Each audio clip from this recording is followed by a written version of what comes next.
Why do we feel so ashamed when we're not the ones that cause the hurt or cause the issues or cause the drama?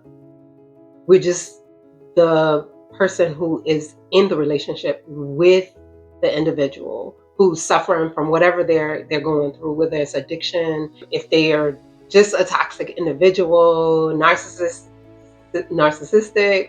any of those things, right? But what I found on my journey and as I've gone through my situations with dealing with, being in a relationship that involved addiction and family members with alcohol and addiction, toxic dynamics with in other relationships.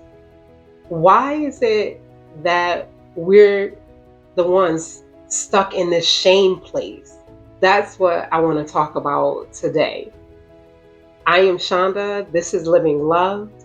And I'm just going to chit chat about my experience and, hopefully whatever you're going through, you don't feel so alone. Because I know on the healing journey, that's one of the loneliest. This healing journey is one of the loneliest journey because even though I know I could say I've been in relationships, bad relationships, whether it's romantic or familial or friends, I've been there. And no matter what anybody say, you're going through this experience by yourself. There's nobody else in this dynamic because you're alone with your own thoughts. You're alone with your own feelings. I can be there, as a supporter, but the reality, we're alone. So I want to make this a space where you don't feel as alone. And I'll share some of my experiences and some of my tips and yeah, share this, try to build a sisterhood, which I think is really important, especially nowadays. And I just want to be really honest and straightforward with, true to myself, my calling, true to you in this journey as well. So I will jump on in. So, one thing, as I was, one of the main things, as I was going through addiction process with my ex-husband and stuff like that, I felt ashamed. I felt like I had did something wrong. I felt like, how can I talk about this? How can I share this? Why didn't I see this? But I felt, even though I'm not the one who caused the hurt, and I do, I do hold compassion for addiction. I hold compassion for people, but that doesn't mean the hurt is not there because the hurt stands. So I was like, I walked away. I was in it as well, and I felt so much shame. And I, not just in relationship with him, but also in some family dynamics that was toxic and stuff like that. I felt the shame. So I didn't really talk about it, and I wasn't totally honest about what I was going through. Because what you do, if you are anything like me, you are like, oh, I got this. And your face done, your hair done, you know, you're looking good on the outside, but you're a hot mess on the inside. A hot mess on the inside. And that was me, a hot mess on the inside. But I was like, I was showing up as Shaunda, probably like you're showing up as yourself. And then what do? You go home or behind closed doors, you're down in, a half bottle of wine, sleeves of cookies, you're miserable, like you're not feeling how you look, how you sound. You're not feeling yourself at all because you're ashamed. And shame is a real powerful thing, and it causes some serious damage. So I say, this is, unfortunately, this is a normal experience. Shame is like, it's normal. It's normal to feel the embarrassment. It's normal to not feel good about what's going on about yourself, all the signs that you miss, the red flags that you miss, shoot, the yellow flags that you miss, you know? And because you wanted a certain things and you wanted to depend on that person, you wanted that person to love you. But for whatever the reason, they couldn't. And the hurt was caused by them, but you are left with the shame. Not saying that they're not left with some kind of shame or embarrassment or anything like that. I just feel like when you're on the other side of that and you're a witness to their behavior, I don't feel like as much consideration is being given on your side as it is being given on their side. So, and this is by no means to beat anybody up, to man bash or people bash or anything like that. I'm not doing that. I don't want you to do that, because that just keeps you stuck in another difficult loop where, it's the blaming and the name calling, or, it's not good. It's not healthy. It's not healthy for you. It's not, first of all, we're going to keep this about ourselves. It's not healthy for you. Who cares about them? It's not healthy for you. So yeah, it's normal. It's normal to feel this, but I don't want you to stay in that stay in that feeling, because the longer you stay in that, the longer it takes you to get back to yourself, get back to the version of you who can move forward. It'll come a time where you can turn it into the 2.0 version of yourself. That's what I'm looking forward to. The 2.0 version of yourself. I'm gonna let you know what didn't help. What didn't help me, or in it, I don't feel like it helped. Again, is like attacking the other person. They did this, they did that, whatever. Just hanging on to that. You have to find a way to move forward lovingly, gently, because everything is energy. And if you're holding on to that, you can't open yourself up and open your heart up to the blessings that are waiting for you, because that's holding too much space.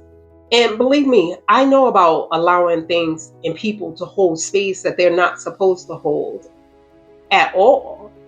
So I also leaned more into my femininity, and where it's normal to me, especially being a woman that I am, and I worked in the prison. So I have that switch that I could turn on, and I'm like, oh, no, this shit ain't happening. But instead of going so far down that line, because yes, I did go down that line because it was a way to protect myself, but I also leaned back into my femininity, because I was like, I don't want to walk around man bashing. I don't want to walk around hating, like not being able to be productive in a relationship. I don't want to walk around with my heart sealed. I felt like I had so much more life to live and to give. So why would I want to do that? And that's what I say to you. You have so much to give. You have so much life to live. So don't allow that to hold you back. So if this is like, if it's something that sounds good for you, leaning into your feminine energy, leaning into the softer part, think about someone else not, harming you, or, creating friction in your energy field or in your mind space and stuff like that. Lean into that. Lean into your softness, because I know you can definitely lean into that masculine side, because you have to protect yourself.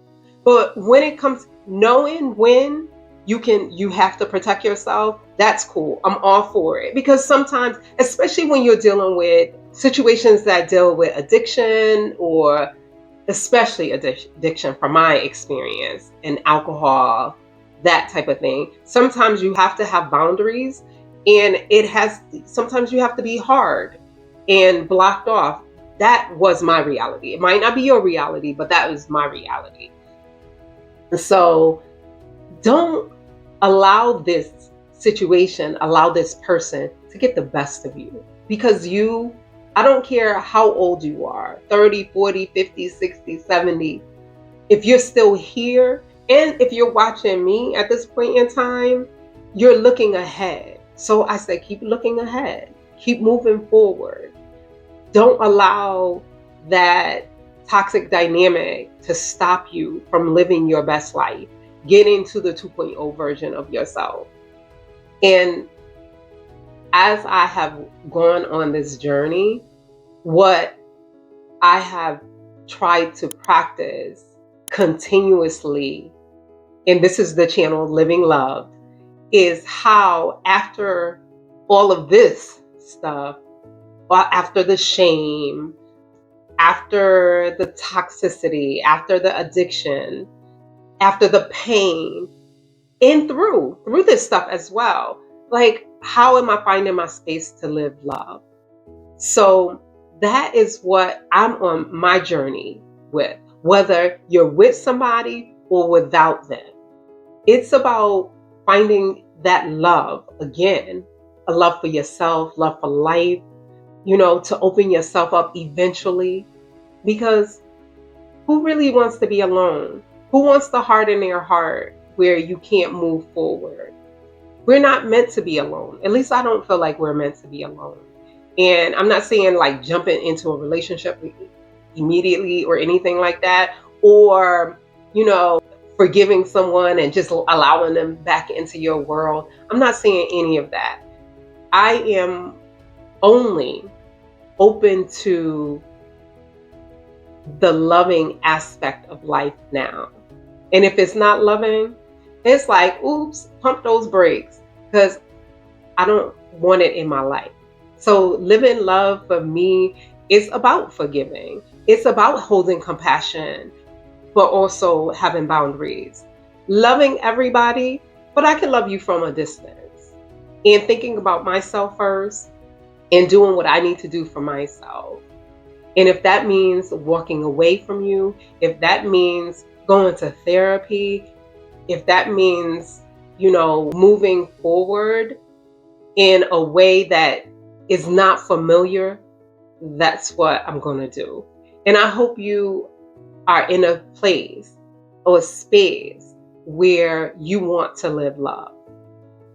So that is it for today. And I do have, if you are interested in, developing more self-worth, self-love, and stuff like that, I have a free downloadable Stepping into Self-Love PDF. It has journal prompts and everything. So I'll leave the link in the description.